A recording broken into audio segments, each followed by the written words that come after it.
여기 중안면 운동 하면은 걔가 탄성이 생겨요. 그러면은 살들이 위로 쭉 올라가는 거죠. 여기 눈가 옆을요 너무 세게 말고 살짝 눌러주고 이런 식으로 해서 한 1분 정도 약간 버티는 힘을 길러주는 거예요. 근데 이제 난 다이어트도 싫고 리프팅도 싫고 그냥 나는 무조건 이 지방을 없애고 싶다 빠르게. 그럼 이거밖에 없어. 효과가 훨씬 강합니다. 원장님, 환자분들이나 지인 중에 젖살 때문에 고민하는 경우를 본 적 있으신가요? 많이 있죠. 젖살 때문에 고민하는 분들이 많아가지고 그것 때문에 병원에 오시는 분들이 생각보다 많아요. 오늘은 원장님과 함께 젖살이 뭔지 그리고 젖살을 어떻게 하면 관리할 수 있는지에 대해서 알아보려고 하거든요. 그럼 혹시 그거에 대해서 알려주실 수 있나요? 그럼요. 오늘 젖살에 대해서 한번 깊게 파헤쳐 보고 어떻게 하면 이걸 해결할 수 있는지에 대해서 좀 더 이제 알아보려고 할게요. 우선은 젖살이 뭔지부터 알아야 되는데 우리가 젖살이라고 부르잖아요. 이게 사실 의학적인 용어는 아니거든요. 의학적으로 이제 분류를 했을 때 젖살이라는 단어는 없어요. 보통 우리가 두 가지로 얘기를 하거든요. 첫 번째는 애기 같아 보이는 살. 그래서 이 사람을 약간 동안으로 만들어주는 약간 애되게 만들어 보이게 해주는 살과 그다음 두 번째는 잘 안 빠지는 살. 이게 무슨 뜻이냐면은 우리가 다이어트를 열심히 해요. 그래서 여성분인데 한 40kg까지 뺐어요. 근데도 얼굴 살이 안 빠져요. 얼굴은 여전히 약간 동글동글하고 튀어나오는 부분들이 있어요. 그런 거를 보통 우리가 젖살이라고 해요. 그래서 젊은 친구들도 있고 나이 드신 분들 중에서도 젖살이 아직까지 안 빠지고 있어요 라고 얘기하시는 분들도 있는 거죠. 그러면 사람마다 그 얼굴 살에 차이가 있는 이유가 있을까요? 당연히 있죠. 왜냐면은 일단 가장 큰 거는요 유전적인 요인이죠. 왜냐면 사람마다 생긴 게 다르잖아요 우리가 다. 그러면은 뼈, 근육, 지방, 피부 요런 거의 분포나 구성 부분들이 다 다르기 때문에 어떤 사람은 지방이 더 많을 수 있고 어떤 사람은 지방이 적을 수도 있고 이런 거에 따라서 차이가 있을 수 있죠. 그리고 심지어 살이 빠지는 것도요 유전적인 영향이 있어요. 그래서 어떤 분들 같은 경우에 살이 더 잘 빠지는 체질이 있어가지고 다이어트를 했을 때 얼굴에 있는 부분에 살들이 잘 빠지는 경우가 있고 어떤 분들은 열심히 운동을 하나 다이어트를 해도 얼굴에 있는 살이 안 빠지는 경우도 있고요. 일단 대표적인 고민은요 나이대별로 나눌 수 있을 것 같아요. 20대는 어떤 느낌이냐면은 160cm에 40에서 한 45kg 정도 돼요. 그럼 되게 마른 체형이거든요. 근데 얼굴에 살이 동글동글하게 있어요. 그러면은 몸은 이렇게 말랐는데 얼굴 때문에 살이 쪄 보인다. 그래서 이런 경우에 저 젖살이 너무 많아가지고 젖살 빼고 싶어요 라고 하면서 오는 거죠. 30대는 볼살 이런 거보다는요 이중턱 때문에 얼굴을 정면으로 봤는데 여기 밑에 뭔가 달랑거려요.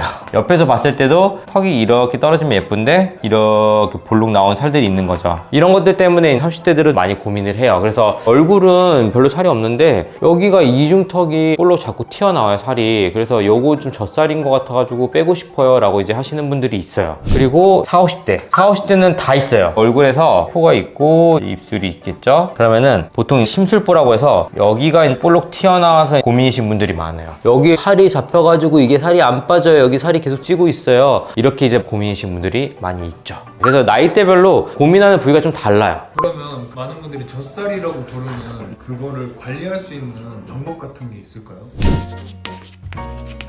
일단은 제일 중요한 건요 첫 번째도 두 번째도 세 번째도 다이어트. 네 결국 살이잖아요. 제일 중요한 건 다이어트를 먼저 해보는 거예요. 대신 다이어트를 할 때 중요한 거는 급격하고 과도한 다이어트는 좋지 않아요. 특히 피부과적인 관점으로 봤을 때 피부가 망가지면서 다이어트가 되는 거거든요. 그럼 사실 피부가 망가지면서 다이어트가 되면요 젖살이 도드라질 수 있어요. 오히려 지방이 이렇게 있으면은 담고 있는 주머니가 탱탱하면은 버텨주죠. 근데 이 주머니가 약해져요. 그러면은 어떻게 되냐면은 이 지방이 이렇게 되는 거죠. 힘이 약해진 거예요. 그러면은 당연히 얘가 더 도드라져요. 이게 만약에 이중턱이라 생각해봐요. 밑으로 처지는 거예요. 심술보라 생각해봐요. 이렇게 심술보 처지는 거예요. 그래서 다이어트를 하는 게 좋긴 하지만 너무 급격하게 영양소를 제한하면서 다이어트를 건강하지 않은 방법으로 하다 보면은 피부 노화가 심해지면서 피부가 처지면서 더 도드라질 수 있어요. 다이어트를 할 때는 항상 너무 과도하게 빼는 게 아니라 천천히 건강한 방법으로 필수 영양소는 다 챙기면서 운동을 하면서 이제 건강하게 다이어트를 해주는 거고요. 두 번째는 피부 노화를 억제하는 거예요.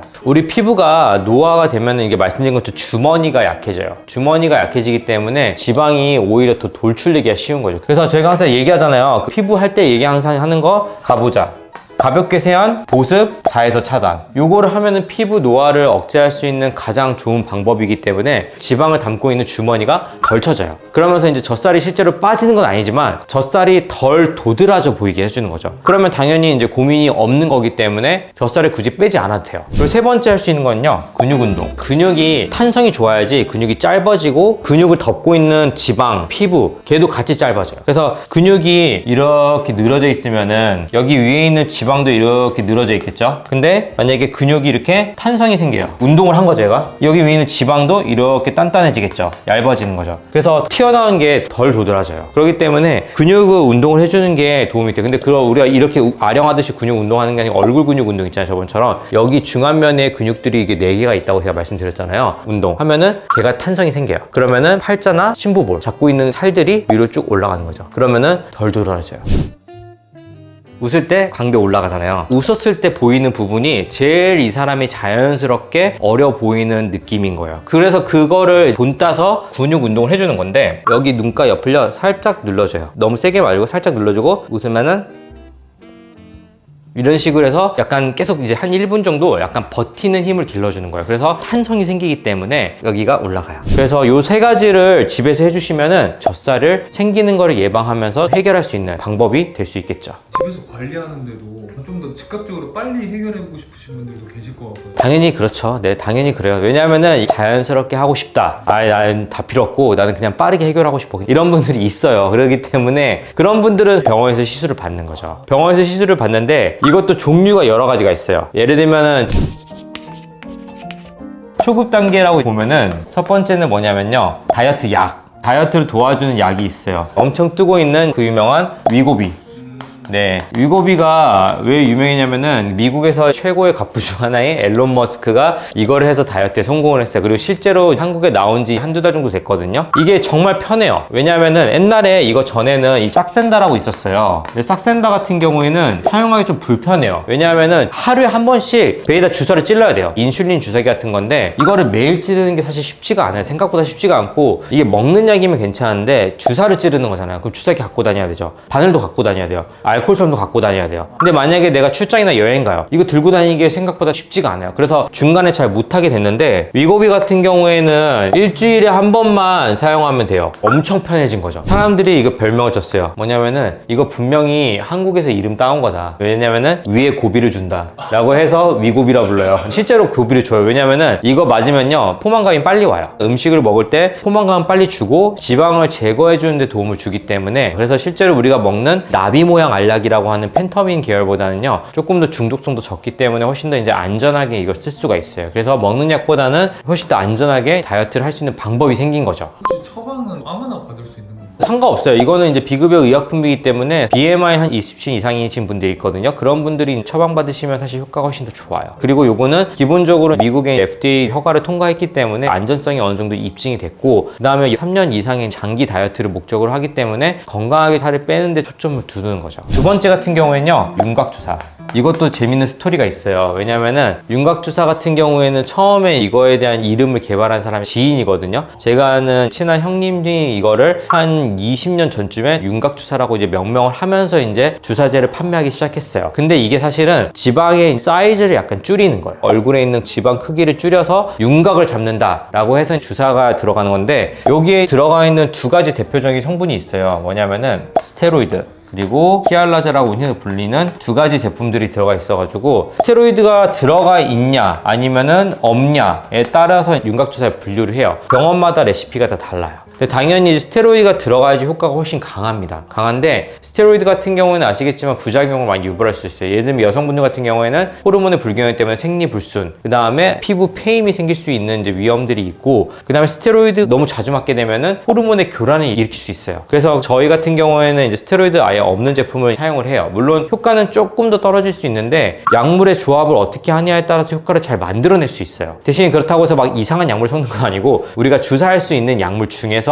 조합을 만들어내서 사용을 하는 거고, 히알레제라고 하는 거는요 조직 위축을 시키는 기능이 있어요. 지방은 보통 보면요 섬유질들이 중간 사이사이에 있어요. 이 섬유질들이 콜라겐 조직들로 이루어진 거라서 이런 조직들을 줄일 수 있어요. 그러면서 이 조직들이 쭈그러들기 때문에 지방의 크기 자체도 쭈그러드는 거죠. 그래서 저희 저희 병원에서도 젖살 때문에 고민이거나 얼굴 윤곽 때문에 고민이신 분은 거의 무조건적으로 해요. 대신 효과가 막 어마어마하진 않은데 약간의 효과를 낼 수 있고 시술 시간이 빠르고 통증이 적고 일상생활의 회복이 빨라요. 그렇기 때문에 초급 단계인 거예요. 윤곽주사 같은 경우에는 필요한 부분에 군데군데 놓아서 지방 분해를 시키는 거예요. 네, 맞아요. 윤곽주사 같은 경우에 들어간 부위에 맞춰가지고 약물 들어가기 때문에 얼굴에 이렇게 있어가지고 이쪽 부위가 고민이에요. 그러면은 이쪽 부위에 주사기를 폭 찍어가지고 이쪽 부위에만 이제 약물을 넣는 거예요. 그래서 그쪽 부분에 지방의 위축을 도모하는 거죠. 이걸 이렇게 해야 되는 이유가 뭐냐면은 사람마다 지방의 분포가 달라요. 그래서 어떤 분들은 여기 옆에 꺼져 있을 수 있어요. 근데 여기다가 주사 폭 찌르면 어떻게 될까요? 더 꺼지겠죠. 그러면 난리 나는 거예요. 그렇기 때문에 국소 부분에다가만 주소를 찔러가지고 그쪽에만 약물을 흡수를 시켜주는 거예요.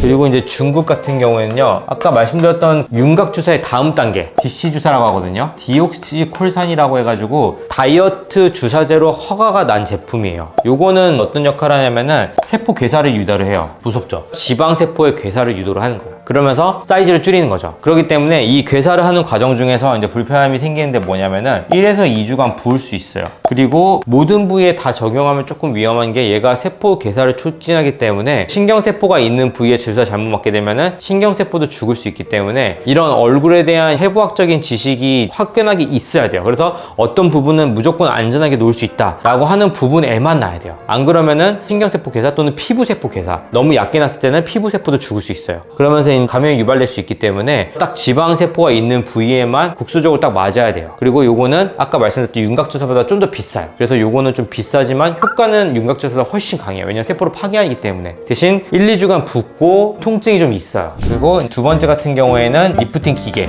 리프팅 기계가 어떻게 지방을 줄여요? 라고 물어보실 것 같은데 지방을 줄일 수 있는 기능이 있는 기계들이 있어요. 예를 들면은 초음파 계열의 울세라. 이거는 지방층에 직접 열을 가해가지고 지방의 크기를 쪼그라뜨리는 거예요. 아까 제가 이제 지방이 있으면은 이 사이에 섬유질들이 있다고 했잖아요. 열이 이렇게 들어가게 되면요, 여기를 쪼그라뜨려요. 그러면서 이 지방 크기 자체도 작아지고요. 그러면서 이제 탄력이 생기는 거죠, 이쪽에. 그러면 이게 사이즈가 이렇게 줄어버리는 거예요. 그러니까 지방이 실제로 파괴는 안 되더라도 사이즈가 줄어져요. 줄어드는 것처럼 보이고, 그런 효과가 있는 게 울세라, 초음파죠. 그리고 두 번째는 온다. 온다 같은 경우도 3mm하고 7mm 팁이 있거든요. 7mm 팁을 이용을 하게 되면은 지방층의 에너지가 좀 집중이 돼요. 그럼 지방층의 에너지가 집중되면서 이 울세라처럼 이쪽 부위에 있는 섬유질들을요, 쪼그라뜨리는 거예요. 그러면서 얼굴 윤곽을 부드럽게 만들어주는 거죠. 그다음 다른 거는 어떤 게 있냐면은 올타이트, 써마지 같은 경우가 있는데 요 두 가지는 뭘 하냐면은 피부를 잡는 거예요. 아까 제가 지방을 담는 주머니가 약해지면은 밑으로 처진다고 했잖아요. 이 지방을 담는 주머니를 탄탄하게 하는 거예요.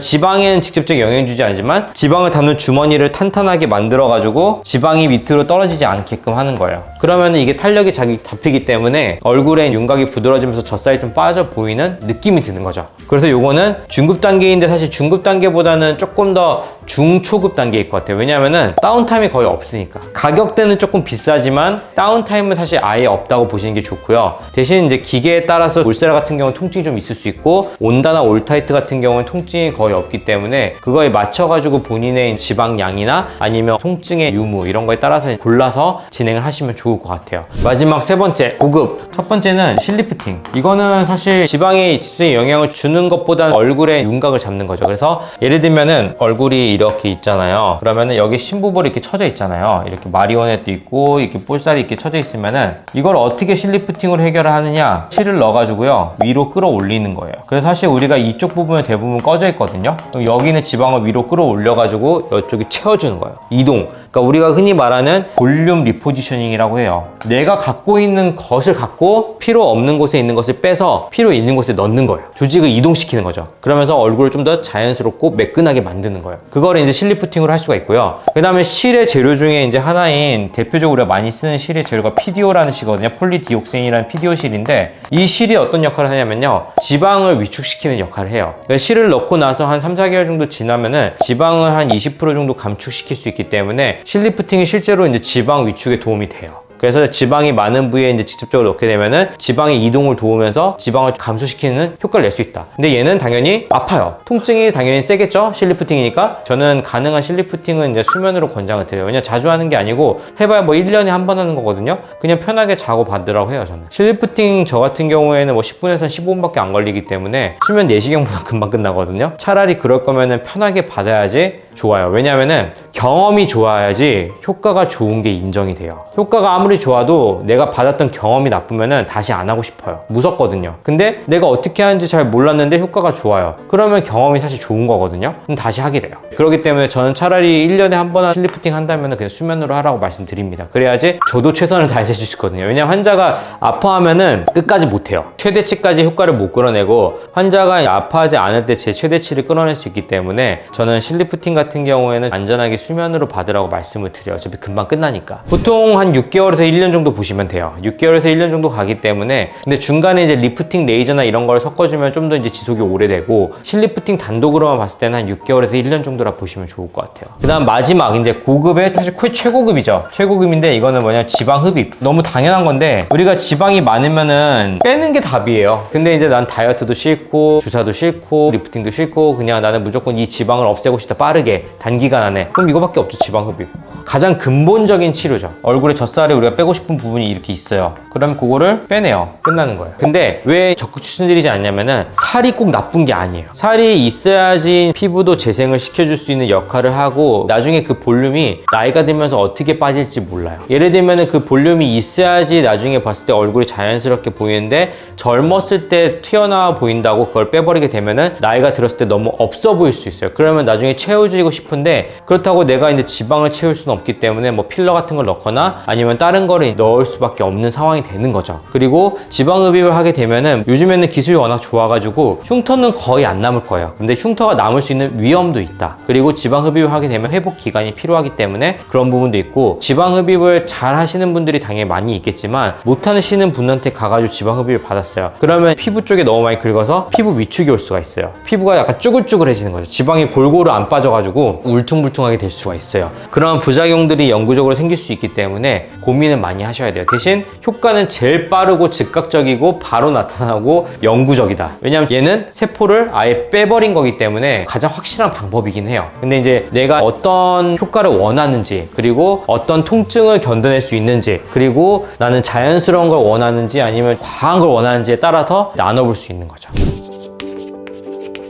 젖살이라고 하면요 의학적인 용어는 아니에요. 근데 우리가 흔하게 젖살을 표현할 때는 잘 빠지지 않는 살 그리고 다이어트를 아무리 많이 해도 튀어나와 보이는 살들 그런 부분들을 우리가 이제 젖살이라고 표현을 하는데 실제로 살이 많이 찌신 분들은 젖살이라고 표현하시면 안 돼요. 그건 그냥 살입니다. 그래서 그런 걸 오해하시면 안 되고 젖살은 내가 살을 아무리 많이 빼도 빠지지 않는 살들이 이제 젖살인데 20대, 30대, 40, 50대에 따라서 사실 고민들이 좀 다를 수 있어요. 그래서 그런 고민에 맞춰가지고 젖살을 관리를 하셔야 되고 집에서 우리가 젖살을 줄일 수 있게 관리할 수 있는 방법도 있어요. 건강한 다이어트를 하거나 그다음 피부 노화를 막아주는 가보자를 하거나 그 다음에 마지막으로 이제 근육 운동을 통해서 근육을 좀 단련시켜가지고 지방을 잡아주는 부분을 잡아주거나 하는 방법으로 관리를 할 수 있고 대신 내가 좀 더 빠른 효과를 원한다 라고 하면은 본인의 원하는 효과에 맞춰가지고 초급, 중급, 이제 고급 단계 나눠가지고 그거에 맞춰서 원하는 시술을 그 다음에 원하는 가격대의 시술 또는 내가 원하는 효과의 시술 아니면은